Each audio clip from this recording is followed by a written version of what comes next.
A continuación, la conferencia titulada Letras Nacionales y los procesos de institucionalización del campo literario colombiano, a cargo de la profesora Paula Andrea Marín Colorado, del Instituto Caro y Cuervo. La profesora Paula Andrea Marín es escritora, investigadora y profesora de literatura y edición colombiana.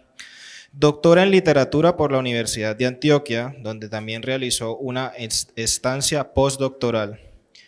Actualmente es la directora de la línea de investigación El libro en Colombia en la maestría en estudios editoriales del Instituto Caro y Cuervo. Entre sus publicaciones más recientes se destacan Un momento en la historia de la edición y de la lectura en Colombia, 2017, y Del amor como viaje, 2020. Adelante, profesora. Bienvenida. Muchas gracias por la invitación a este evento. Voy a leer una ponencia que es uno de los resultados del proceso de investigación para mi tesis doctoral. Yo escogí un corpus de 23 revistas más o menos publicadas entre 1925 y 1975 para rastrear la constitución del campo literario en Colombia o a partir de cuándo podríamos nosotros empezar a hablar de un campo literario propiamente dicho en el país. Entonces, Letras Nacionales pues apareció en esta búsqueda y le dediqué entonces un apartado pues de esta investigación doctoral. Entonces, lo que me interesaba mirar en Letras Nacionales son estos indicadores del grado de institucionalización de la vida literaria en el país.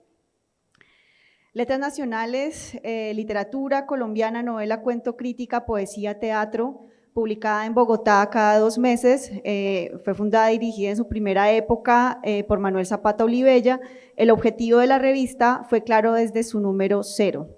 Letras Nacionales no entrará a deliberar sobre la existencia de la literatura colombiana, dice en ese número 0. De hecho, seremos sus divulgadores. Asumiremos su defensa solo en lo que respecta a combatir los sofismas de quienes negándola aspiran a enceguecer la conciencia nacional, el orgullo patriótico para realizar a nombre del cosmopolitismo tropelías extraliterarias contra nuestro pueblo. Esto está pues en el número 0, 1965, esto somos, esto defendemos, que ya ha sido acá mencionado varias veces. Como se van a dar cuenta, mi ponencia dialoga con la conferencia de la profesora Luz Marina, o sea, me voy a referir como a la etapa anterior a estas discusiones estéticas que nos refería la profesora. La revista entonces se alzaba como divulgadora y defensora de la literatura nacional, formadora de conciencia nacional y de orgullo patriótico, ante los sofismas del cosmopolitismo y como un mecanismo de distinción simbólica frente a la burguesía colombiana que prefería el arte y los artistas extranjeros. Esta defensa de una toma de posición nacionalista en contraposición a otra cosmopolita definirá el tono de los artículos publicados en la revista, así como los autores y obras avalados por la misma. Entonces, este periodo que estoy analizando acá va de 1965 a 1975 y es la etapa en la que primero Manuel Zapata, es el director de la revista y luego pasa a ser el editor. Pese a este visible sesgo ideológico de Letras Nacionales, resulta innegable su importancia en el campo literario colombiano, pues por un lado la duración de la revista demuestra el grado de aceptación que tuvo entre el público lector, es decir, que su toma de posición nacionalista era vigente para los horizontes de expectativas de un buen número de lectores, y por otro, es una de las primeras revistas, entre las 23 que les conté que había revisado, dedicada única y exclusivamente a la literatura, y ya no también a noticias internacionales, nacionales, historia o política, entendida en ella como el compendio de obras literarias y el estudio de las mismas y de sus autores, razón por la cual la crítica literaria y su expresión material, el ensayo, se considera aquí como un género literario, pero ya no la historia como ocurría en épocas anteriores. Asimismo, la línea principal de la revista es la crítica literaria más que la creación literaria y en menor medida artística. De esta manera, el crítico literario aparece como un escritor especializado y ya no, como en épocas anteriores, como un escritor creador o como escritor político o como escritor periodista o como escritor crítico social. En este sentido, también vale la pena mencionar la importancia de esta revista en la constitución de un mercado editorial para la novela colombiana, pues aunque Letras Nacionales procuró darle igual atención a los 5 géneros literarios, novela, cuento, poesía, teatro, crítica, como aparecen en la revista, resulta visible la preferencia que le dan sus redactores a este género como discurso privilegiado para la formación de esa conciencia nacional. Gracias también en gran parte al fenómeno denominado novela de la violencia, a los escritores del Grupo de Barranquilla y sus novelas, La Casa Grande, Respirando el Verano, 100 años de soledad, que en ese momento llamaban la atención de la crítica literaria bogotana, y a las novelas de los escritores del boom. La fase de institucionalización del campo literario colombiano que pretendo definir en este texto se presenta como un momento de transición similar al que se dio en la década del 20. En ese momento se temía a la intención estética pura como representante de los diversos procesos de modernización que vivía la sociedad por la amenaza de deshumanizar al hombre, en el que aquí se analiza, se teme que el escritor asuma una actitud escapista frente a su realidad, en un contexto histórico en el que el compromiso del intelectual se convierte en un deber ser. No es fácil entender cómo en Letras Nacionales se afirme que ahora sí los escritores asumieran procedimientos realistas, como se afirma en un artículo de 1975, y que la tesis del arte por el arte fuera una tesis revaluada y anacrónica, como lo dice otro artículo de 1965. Cuando la tendencia de la intención estética pura nunca había sido una perspectiva literaria mayoritaria en el campo intelectual colombiano. Esta consigna resulta ser entonces una estrategia discursiva que enmarca las discusiones entre 2 tomas de posición que resumen el estado del campo literario del momento, la nacionalista y la universalista. Esta pugna ya ha sido analizada por Ángel Rama en 1982, para explicar la lógica de la historia literaria latinoamericana, la tendencia regionalista versus la tendencia universalista desde la aparición del modernismo. Pero lo importante para la historia de la literatura colombiana es entender cómo es en este periodo que dicha pugna logra constituir un campo literario con un alto grado de autonomía a través de la legitimación de una competencia estética que a su vez valida la intención estética pura. Pues por cuestiones de tiempo no puedo extenderme acá para explicar concepciones pues sobre el campo literario, la teoría de los campos de producción simbólica, pero lo que me refiero acá es que precisamente la emergencia de esa intención estética pura, porque pues sabemos que la estética pura en realidad no existe, es imposible que exista, así como que tampoco puede existir una autonomía tal cual en el campo literario. Hablamos de intenciones estéticas puras y de una relativa siempre autonomía, una creencia más bien en esa autonomía con la que funciona la literatura y el arte en la sociedad o en un momento determinado, pero este tipo de discusiones son las que me indicaban a mí que ya podíamos hablar como esa competencia estética pura ya estaba instalada dentro del horizonte de expectativas de la época y como toma de posición pues de los autores más que en épocas anteriores. Si bien en otros países latinoamericanos esta pugna había logrado constituir un campo literario relativamente autónomo desde finales del siglo XIX con el modernismo y en las primeras décadas del XX con las vanguardias, en Colombia estos 2 momentos que definen la modernidad literaria latinoamericana habían tenido fuertes resistencias y configuraron apenas voces aisladas que no pudieron conformar perspectivas literarias dinámicas para movilizar las reglas del campo intelectual colombiano, aunque sí antecedentes imprescindibles para el logro de una movilización posterior, por lo que solo hasta mediados del siglo se puede afirmar que la lógica de la ciudad letrada empieza a ceder terreno, entre otros motivos porque ya se cuenta con un público lector más amplio, que ha tenido mayores oportunidades de educación, porque los escritores y en general los intelectuales provienen de grupos sociales diferentes a aquellas élites de las que provenían los hombres letrados de las épocas anteriores y porque la industria editorial colombiana había mejorado sus canales de publicación y distribución.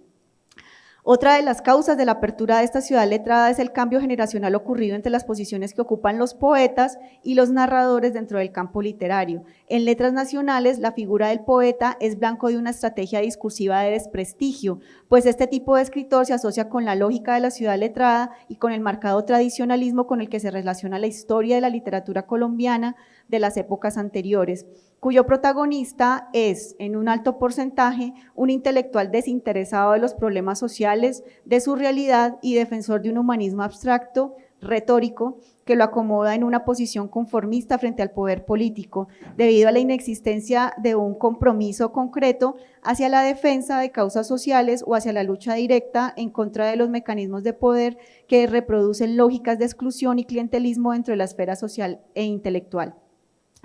En Letras Nacionales, el narrador y sobre todo el novelista será el agente que encarne este compromiso.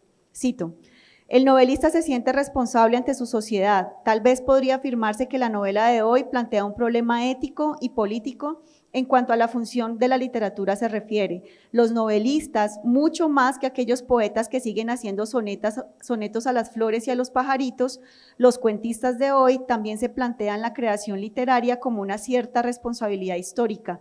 Podría ser que ello fuera el más decisivo paso para la cimentación de una literatura auténticamente colombiana. Esto es de un artículo que aparece en 1966. La toma de posición ética se equipara con la estética a través del realismo nacionalista que pone en forma este tipo de escritor creador. La denominada novela de la violencia cumple la función de agrupar a los novelistas de la época en torno a una discusión social y estética acorde con los intereses históricos del momento, a diferencia de lo que estaba pasando con los poetas, quienes en contravía de lo que había sido toda la primera mitad del siglo XX en Colombia, ya no constituían grupos diferenciados ni dominantes en el campo intelectual. Cito: los jóvenes poetas que hoy publican en las revistas y en los suplementos literarios de los periódicos y cuyas edades van de los 20 a los 32 años no forman grupo alguno. Esto se afirma en Letras Nacionales en un artículo de 1965. Después de Piedra y Cielo, las generaciones de poetas no se han agrupado deliberadamente y sus denominaciones, por solo mencionar a las de esta época, generación de mito, generación sin nombre, han sido más producto de las clasificaciones hechas por los críticos literarios colombianos que de una intención grupal real. En relación con la crítica literaria, en Letras Nacionales la forma debe estar supeditada al contenido para evitar caer en verbalismos que apartan la literatura de su función social. Hablo, recuerden, hasta 1975. La literatura se entiende como un discurso que, aunque parte de la realidad, funciona con normas distintas a las del discurso cotidiano y en el que las palabras no tienen un significado poético inherente, sino que éste se construye en el mismo contexto y forma de la obra literaria. De allí que las reseñas publicadas trasciendan el hecho de contar el argumento de la obra y los temas que trata la misma y se empiece a hablar propiamente de su estructura. Es decir, se reconoce que hay una lógica propia del lenguaje literario y de la obra literaria. Este surgimiento de un lenguaje especializado para hablar del fenómeno literario también permitirá que haya un espacio mayor y legítimo para el afianzamiento de la intención estética pura en el campo literario colombiano, a través de la puesta en circulación de una competencia estética, entendida como marcos de estrategias de lectura, que permita comprender las obras literarias surgidas como manifestaciones de tomas de posición que ponen en forma dicha intención estética pura. La manifestación de esta competencia estética se puede percibir a través de los comentarios de dos de los escritores vigentes en la época, Gustavo Álvarez Gardiazabal y Gabriel García Márquez, quienes afirman que escribieron una de sus novelas, La tara del Papa y El otoño del Patriarca, respectivamente, para un público culto o con formación literaria. Esta conciencia de escribir para un público especializado por parte de los creadores literarios da cuenta pues también de que la intención estética pura ya está más arraigada en el campo literario, entre otras causas porque ya hay un público que entiende y acepta su lenguaje. En contraposición a esto, en Letras Nacionales se enuncia lo siguiente. 1965. Responde el arte abstracto a las necesidades del nuevo realismo que el arte colombiano hoy imperiosamente requiere. No responde a nuestro modo de ver. Las nuevas cualidades del crítico como lector especializado se manifiestan, por ejemplo, en la mención de una biografía de los críticos. Esto en el corpus que analicé es la primera vez que se encuentra dentro de las revistas culturales, y acá hablamos ya de revistas literarias colombianas. Al final de cada uno de los artículos publicados en Letras Nacionales y en el hecho de que sea allí visible la importancia que empiezan a adquirir los títulos académicos. Son recurrentes las referencias a egresados de la especialización en literatura hispanoamericana del Instituto Caro y Cuervo, por ejemplo, como no se mencionaba antes en ninguna otra revista, que el crítico apareciera junto con su título académico.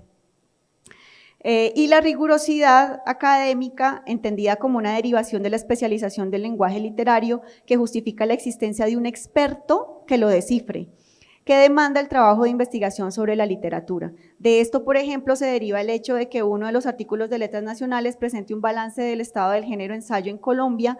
La conclusión a la que llega el autor es la siguiente, cito: muchos ensayos, no importa la temática, adolecen de metodología científica, de suerte que el rigorismo exigido se disminuye y finalizan en planteamientos, trazos del asunto y no se concretan las soluciones. Esto es de 1967.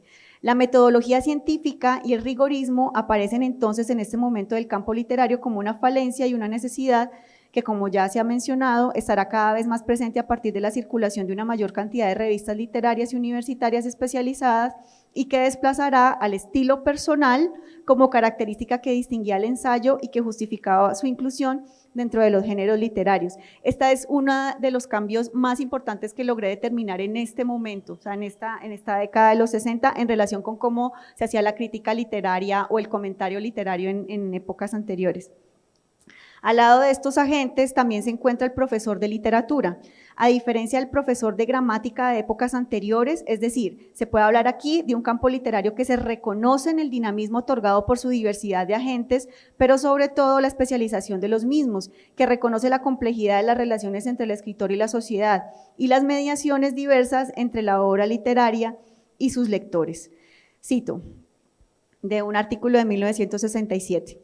Entre el autor que se cree libre en la elección de su tema y la forma de realizarlo y ese lector aparentemente desprevenido, hay una complicada red de intermediarios activos y pasivos que en última instancia pueden ser los palafreneros de quienes están interesados en dirigir la literatura. Señalémoslos. Editores, críticos, libreros, impresores, publicistas, periódicos y revistas, materiales de imprenta, bibliotecas, aduanas, impuestos, profesores de literatura, etcétera. Desde luego que a estos hay que agregar factores sociales y políticos, un verdadero oleaje en donde el escritor se comporta no siempre como un pedazo de plomo que obedece a su propio peso específico, sino que se agita a la deriva como un corcho a pesar de su supuesta independencia.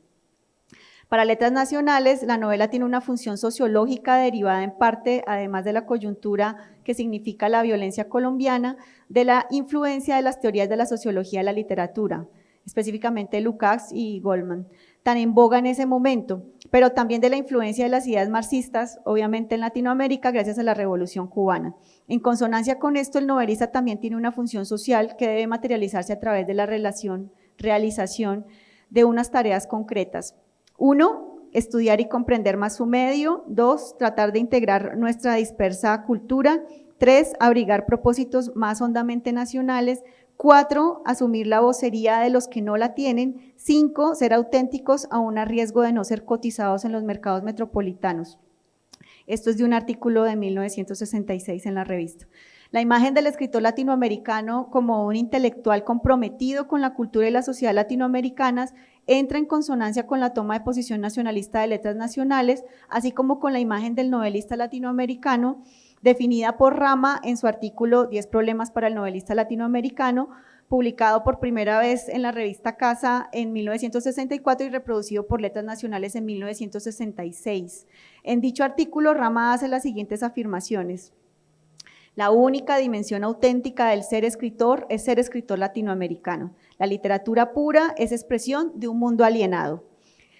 Las técnicas literarias son importadas de la literatura de países que se consideran más desarrollados. El deber del novelista latinoamericano es adaptarlas a sus situaciones propias. Hasta ahí Rama. El hecho de asociar técnicas literarias con el desarrollo de los países se convierte en una justificación en Letras Nacionales para afirmar que la literatura que adoptaba dichas técnicas era una literatura esnovista, alienada y de imitación, pues su uso no coincidía con la etapa de desarrollo que atravesaba Latinoamérica. La idea de la adaptación de técnicas literarias de la que habla Rama será retomado luego en su trabajo de 1982 que ya también mencionaba Luz Marina, transculturación narrativa en América Latina, como tesis central para definir positivamente la particularidad de la literatura latinoamericana. Sin embargo, en este momento del campo literario, las ideas de Rama serán adoptadas por Letras Nacionales como otra justificación más de la resistencia ante narrativas vanguardistas. Y ya voy cerrando. Las tomas de posición no disyuntivas, como la de García Márquez, era problemática para Letras Nacionales, así como también lo eran las tomas de posición de otros novelistas del llamado Grupo de la Cueva, Álvaro Cepeda Zamudio, Héctor Rojas Erazo y del pintor Alejandro Obregón. También claramente de los nadaístas, hacia quienes hay constantes ataques en la revista, y de los autores del boom. Explícitamente, la revista prefería escritores como José Antonio Osorio Lizarazo, Manuel Mejía Vallejo, Eduardo Caballero Calderón y Manuel Zapata Olivella, es decir, autores en quienes la toma de posición realista era más o menos más fácilmente discernible. Esta preferencia también es visible en el hecho de que la revista vale en mayor porcentaje un premio como el Premio Nacional de Novela ESO, surgido en 1962 y entre cuyos ganadores estuvieron Osorio Lizarazo en el 63 con El Camino en la Sombra y Zapata Olivella en el 62 con Detrás del Rostro, y en cambio critique el Premio Nadaísta de Novela de la editorial Tercer Mundo, que se iba más bien por la tendencia de los nadaístas. Con Letras Nacionales se inicia pues la tendencia continua y enfática de las revistas literarias especializadas en Colombia y se afirma así la independencia del campo literario frente a otros dominios del campo intelectual. Letras Nacionales procuró hablarle a un lector concebido como un hombre integral, guiado por un etos que le permitiera ser disconforme frente a la realidad y actuar en consecuencia. Y hasta ahí dejo, muchas gracias.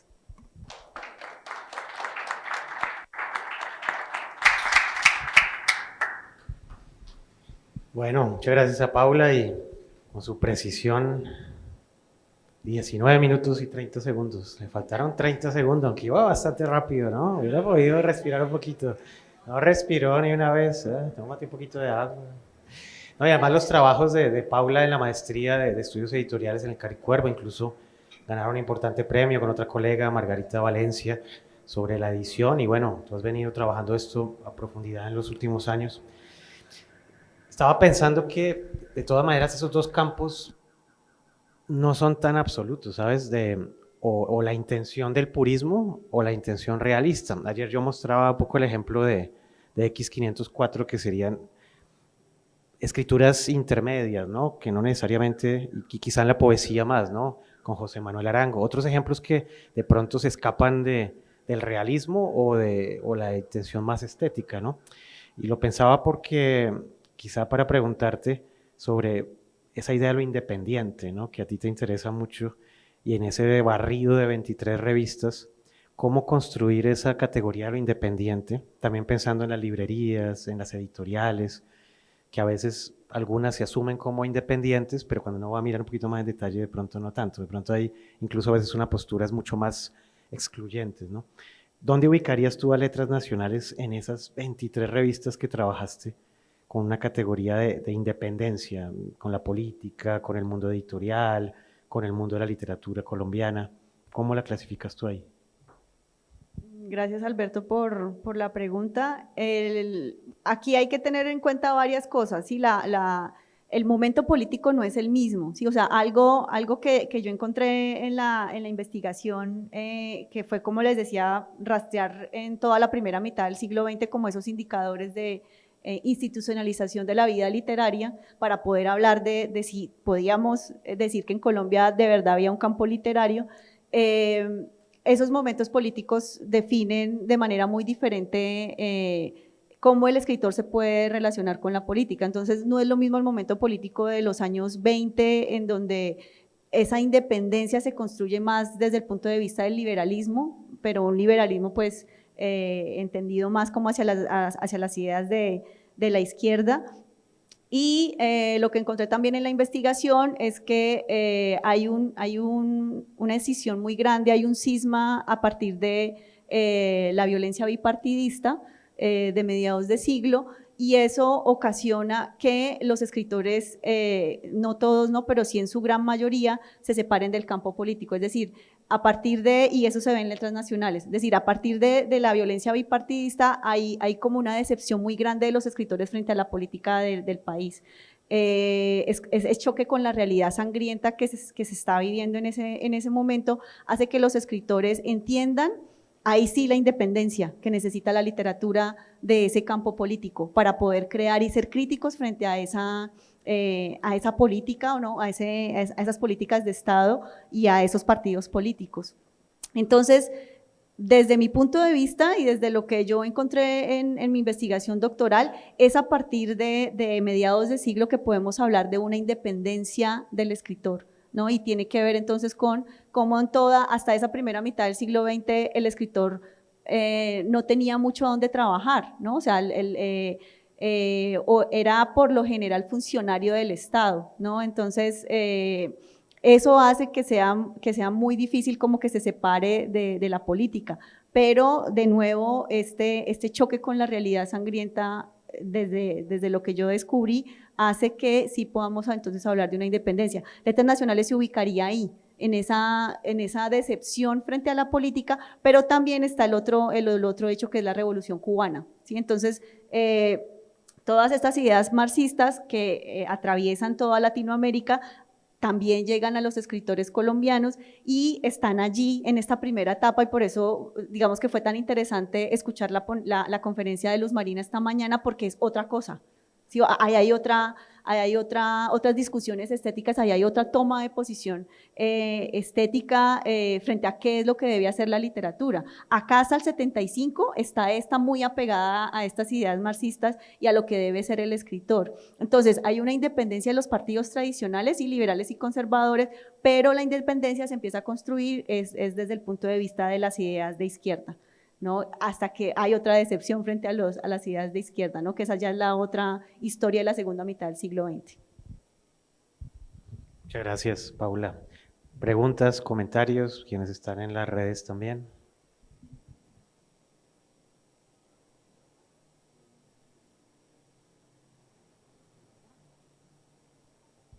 Bueno, muchísimas gracias, Paula.